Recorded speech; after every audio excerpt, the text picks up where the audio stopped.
السلام علیکم میرے پیارے ویورز، امید کرتا ہوں کہ آپ سب ٹھیک ہوں گے۔ اور آج کی میری سٹوری ہے دھوکا اور درد مندی۔ یہ سٹوری بہت ہی زبردست ہونے والی ہے۔ اگر آپ میری ویڈیو دیکھ رہے ہیں تو آپ کی محبت کا شکریہ۔ پلیز میری ویڈیو کو مکمل دیکھیں، میرے چینل کو سبسکرائب، میری ویڈیو کو لائک لازمی کر دیجئے گا۔ آئیے چلتے ہیں سٹوری کی طرف۔ شاہ میرا ایک غریب لڑکی تھی جبکہ منیر خان ایک امیر شخص تھا، مگر جب محبت اندھی ہوتی ہے یہ امیری اور غریبی سے ماورا ہو جاتی ہے۔ تاہم عشق کی راہ پھولوں بھرا راستہ نہیں ہوتی، بلکہ یہ آگ کا کھیل ہے جو دل سے دل تک پہنچتی ہے۔ منیر شادی کے بعد بھی دوستوں کے ساتھ ان محفلوں میں جاتا رہا جہاں رقص و سرد کی مجلسیں سجتی تھیں۔ جب محبت دونوں طرف برابر لگی، منیر نے شاہ میرا سے شادی کا فیصلہ کر لیا، لیکن لڑکی کے والدین نے اس محبت کو کلنک کہہ کر اس شادی کو ناممکن بنا دیا۔ ان کا ماننا تھا کہ شاہ میرا جو ان کے روزگار کا ذریعہ تھی اپنی مرضی سے زندگی نہیں گزار سکتی۔ چند دنوں تک منیر اور شاہ میرا شدید غم اور مایوسی میں ڈوبے رہے۔ دونوں اس دلدل سے نکلنے کی ہمت نہ رکھتے تھے۔ نازک دل شاہ میرا کی آہوں نے منیر کے دل کو چیر کر رکھ دیا۔ منیر پہلے سے شادی شدہ اور 3 بچوں کا باپ تھا۔ اس کی پہلی بیوی اس کے دل کو نہ بھائی اور دولت کی فراوانی سے بالا خانوں کی طرف لے گئی۔ محبوبہ کی جدائی کا غم اس سے بے چین رکھتا، راتوں کو وہ لمبی سنسان سڑکوں پر چلتا رہتا، گویا دل کا درد قدموں کی تھکن سے کم کرنے کی کوشش کر رہا ہو۔ اسی دوران منیر کا دوست ضیاء اس کے ساتھ آ کر رہنے لگا۔ ضیاء نے اس کی حالت پر افسوس کیا اور اسے سنبھالنے کی کوشش کی۔ جب منیر نے غم مٹانے کے لیے شراب کا سہارا لیا تو ضیاء نے اسے روکا اور کہا کہ محبت وہ جذبہ ہے جو انسان کو مضبوط بناتا ہے، کمزور نہیں۔ تمہیں شاہ میرا سے شادی کے لیے لڑنا چاہیے، نہ کہ نشے میں ڈوب جانا چاہیے۔ دوست کی باتوں نے منیر کو جھنجھوڑ دیا۔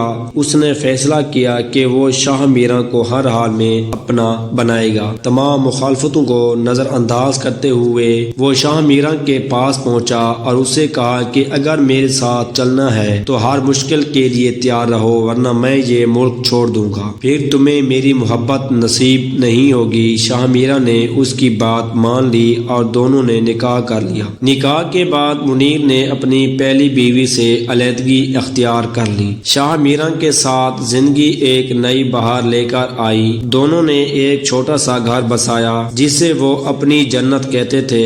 1 سال بعد شاہ میرا نے ایک بیٹی کو جنم دیا اور ان کی خوشیوں میں مزید اضافہ ہو گیا۔ منیر کا گمان تھا کہ ان کی خوشیوں کو کبھی زوال نہیں آئے گا، لیکن ہر عروج کو زوال ہوتا ہے۔ ان کی مسرتوں بھری دنیا رفتہ رفتہ بدلنے لگی اور وہ مشکلات کا سامنا کرنے پر مجبور ہو گئے۔ ہوا یہ کہ ایک روز ایک بدبخت اس کے گھر آیا جو اس کا منہ بولا انکل تھا۔ وہ مشکلات اور حالات سے تنگ آ کر منیر کے گھر آیا تھا۔ منیر نے برے وقت میں اس پر ترس کھا کر اسے سہارا دیا اور اپنے گھر میں جگہ دی۔ اس نے اس احسان کا بدلہ یوں دیا کہ منیر کا گھر تباہ کر دیا۔ اس ویرانی کے افریت کا نام صابر تھا۔ یہ انکل ان کے چمن میں خار بن کر آ گیا اور ان محبت بھرے گلابوں کے درمیان رہنے لگا۔ وہ اس چمن کی حفاظت کرنے کی بجائے ان کے دلوں میں بھٹکنے اور انہیں زخمی کرنے لگا۔ عورت تو یوں بھی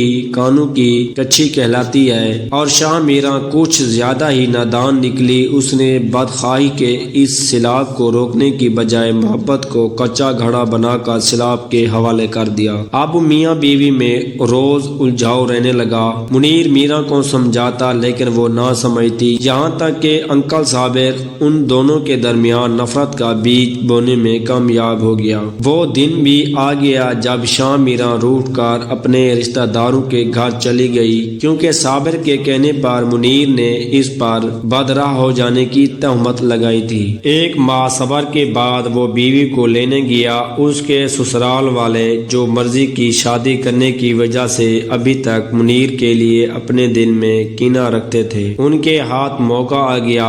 انہوں نے سوچا کہ کیوں نہ اپنی بے عزتی کا بدلہ لے لیا جائے۔ جب وہ گھر میں داخل ہوا تو میرا کی ماں نے داماد کا گالیوں سے استقبال کیا۔ اس کو حیرت تو بہت ہوئی جب اس کی اپنی شامیرہ بھی پیچھے نہ رہی۔ اس نے سنا کہ منیر گالیوں کے جواب میں اس کی ماں کو برا بھلا کہنے لگا تو گلدان اٹھا کر شور کے کھینچ مارا۔ یہاں پھول آڑے آ گئے جو ڈھال بن گئے۔ پھول ہی گلدان سے اچھل کر منیر کے چہرے پر لگے اور گلدان ایک طرف جا پڑا۔ وہ سوچ بھی نہ سکتا تھا کہ شاہ میرا سے ہی وہ چوٹ کھائے گا۔ سنگ مرمر کا بھاری گلدان تو زمین بوس ہو گیا، مگر شاہ میرا کے گھر والوں کا حوصلہ بڑھ گیا۔ گویا وہ اسی اشارے کے منتظر تھے، اس پر ٹوٹ پڑے۔ منیر کا بازو دو جگہ سے ٹوٹ گیا اور وہ ٹوٹے ہوئے بازو اور کرچی کرچی دل کے ساتھ وہاں سے پلٹ آیا۔ وہ ایسی اوقات کے لوگ نہ تھے سو انتقامی کارروائی نہ کی۔ بے شک سسرال میں جان بچ گئی، مگر عزت تو خاک میں مل گئی تھی۔ عزت تو اسی دن خاک میں مل گئی تھی جب اس نے ان خاک نشینوں کی لڑکی کو اپنے گھر کی عزت بنایا تھا، جبکہ میرا ایک تھیڑ میں اس لیے ناچتی تھی کیونکہ اس کی ماں بھی رقصہ تھی۔ یہ وہ لوگ تھے جو فن کے لیے نہیں، تماش بینوں کی جیبوں سے روپیہ نکالنے کے لیے سر عام محفلوں میں ڈھل جاتے تھے اور اپنی لڑکیوں کو بھی عزت سے بہانے کی بجائے محفلوں کی زینت بنا دیتے تھے۔ چوٹیں کھا کر منیر ہسپتال میں پڑا تھا اور اس وقت کو کوس رہا تھا جب وہ پہلی بار رقص دیکھنے شاہ نورا کے کوٹھے پر چڑھا تھا، جو شاہ میرا کی ماں تھی۔ جانتا اگر کہ اتنی بلندی سے گرنا پڑے گا تو وہ ان رقصاؤں کے بالا خانوں کے سیڑھیاں چڑھ کر اوپر نہ جاتا۔ سچ ہے کہ محبت کسی کو خوار کرتی ہے، مگر طویف زادی کی محبت تو وقتاً آدمی کو ذلیل و خوار کر ڈالتی ہے۔ پہلی بیوی نے کتنا سمجھایا تھا کہ اس گھرانے سے راہ و رسم نہ رکھو، دوسری شادی کرنا ہے تو کسی اچھے گھرانے سے کرو، مگر وہ تو عشق کے مرض میں گرفتار تھا۔ اگر یہ سٹوری آپ کو اچھی لگی ہو تو میرے چینل کو سبسکرائب، میری ویڈیو کو لائک لازمی کر دیجیے گا۔ شکریہ۔